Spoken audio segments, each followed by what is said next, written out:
This movie tone brings you the world's news. Lowell Thomas speaking.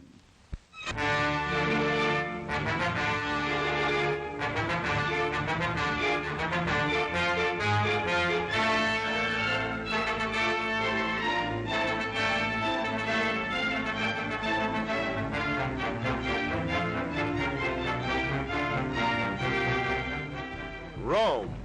In a blazing radio address, Mussolini proclaims his decision, war. Despite the League of Nations, Italy will conquer Ethiopia. Addis Ababa. Haile Selassie protests to the League that the Italians have already invaded Ethiopia. So the Emperor orders complete mobilization. He marshals his hosts of fighting men to defend his frontiers.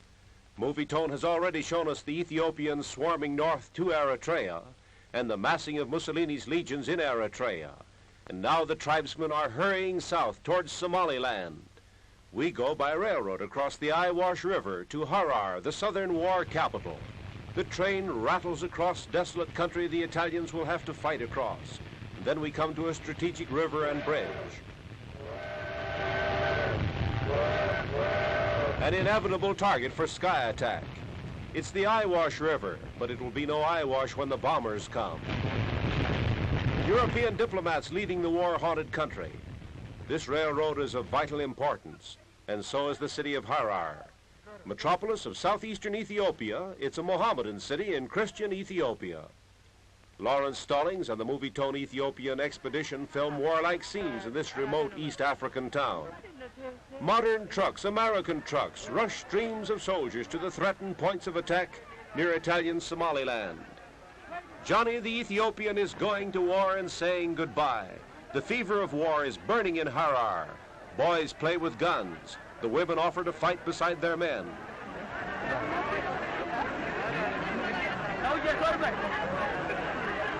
We find the chief of staff of the southern armies with Mohammedan minarets in the background.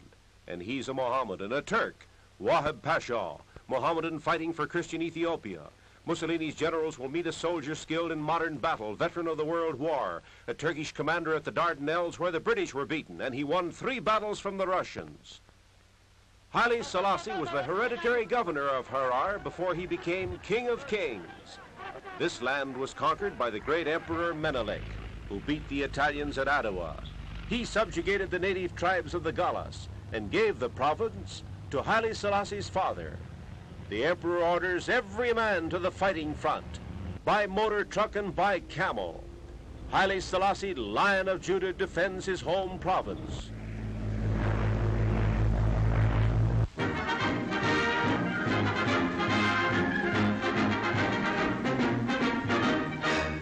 The emperor broadcasts an impassioned plea to the outside world to save Ethiopia from Italian conquest. The president of the Ethiopian parliament speaks, and an American radio man introduces the emperor, especially to America. Hello, America. This is Addis Ababa.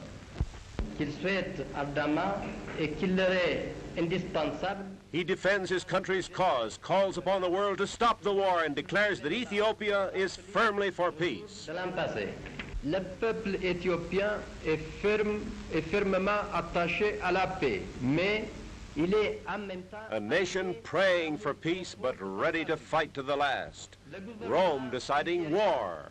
The League of Nations preparing to impose penalties. The clash of arms, the thunders of battle seem more terrifying, as at the radio station of Addis Ababa, the Emperor Haile Selassie pleads for peace. Il assiste dans leur effort pour le maintien de la paix.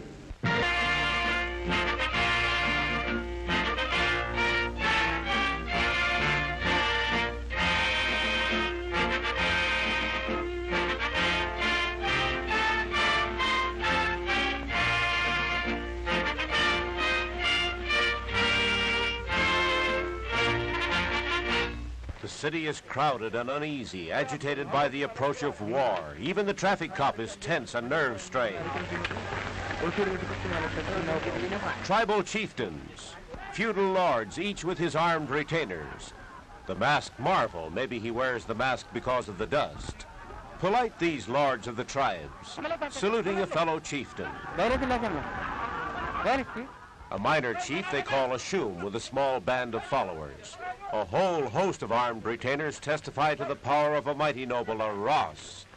The warlike barons of Ethiopia trooping into Addis Ababa, hot for battle, offering themselves to their emperor, Haile Selassie, King of Kings. No barbaric chieftain of the warlike tribes, he's clever, suave, wise, playing his country's game against a great European power and modern war machine. Religion inspires Ethiopia in its hour of peril. Great hosts throng for a ceremony of prayer.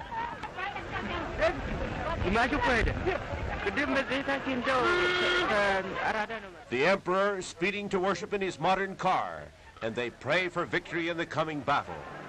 Streaming through the holy doorway to kiss the sacred wood according to the 1,500-year-old Coptic Christian rite. At the railroad station, terminus of her one lone railroad, French-owned, and the Lion of Judah.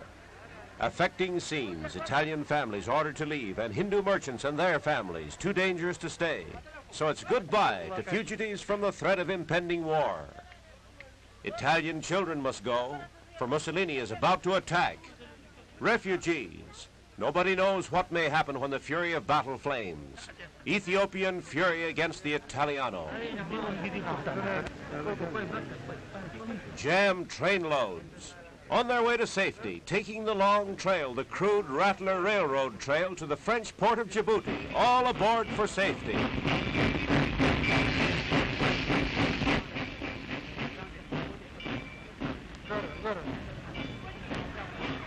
The army makes ready to meet the thunderbolt of modern war. European trained officers with the military routine of the West labor swiftly to fortify for defense.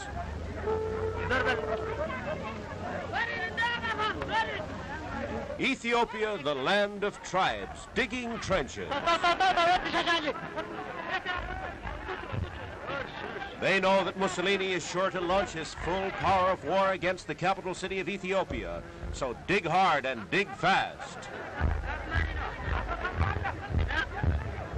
Rifle pits and riflemen against an onrush of bombing planes, tanks, machine guns, flamethrowers, and modern infantry.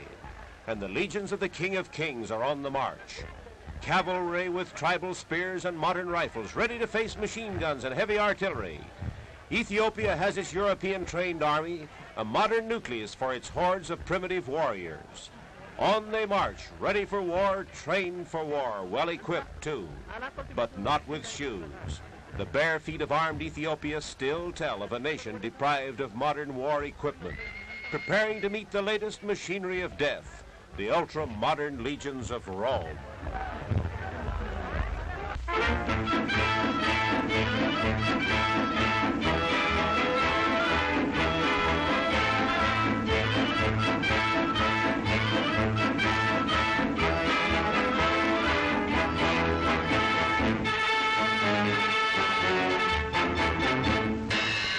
Ethiopia marches to war. The outbreak of battle is expected at any hour. East African fighting men saying goodbye as soldiers always do. They stream to the line of danger. Their commander, a veteran chieftain of warlike tribes, General Habote Mekele, a jovial chieftain, but he takes the post of danger. He commands the northern and eastern frontier, the border of Italian Eritrea. That's where the massed mechanized divisions of Mussolini are to hurl their first and most violent stroke. The Ethiopian Air Force ordered to the front, a handful of planes like this, to face modern air power. They're loading up with munitions and automatic rifles. The Ethiopian Air Force is not to fight sky battles with the Italian squadrons. It's only for communications and transport, to keep contact with the front lines like this.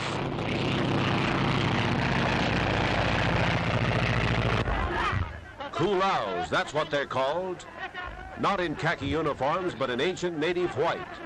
They're the night fighters of Ethiopia, the most dangerous and desperate battlers of the tribes. Prowlers of the darkness, killers of the dusk. The furtive attack, the secret ambush, the way of the night fighters. No motorized warfare for them. They take mules, sure-footed climbers to pack ammunition along mountain trails.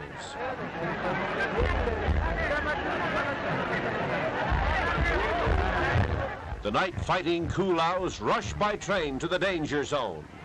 The surest sign that Ethiopia believes the hour is at hand.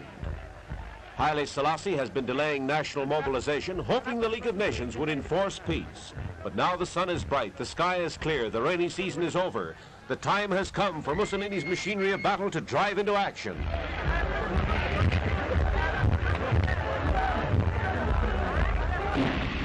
A grinning farewell. They know it bodes no good for the enemy that the night fighters are on their way. In his capital city, the Emperor Haile Selassie maintains his royal state with tranquil dignity. He visits an Addis Ababa automobile show as if his only worry were about buying a car. The boy beside him is a royal prince. American autos on display.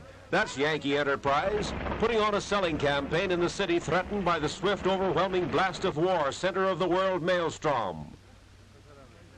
The only means of communication with the outside world is this radio. Strike it down, and Addis Ababa is isolated. And the Italians will try to strike it down at once. An instant target for the bombing planes will be this radio station.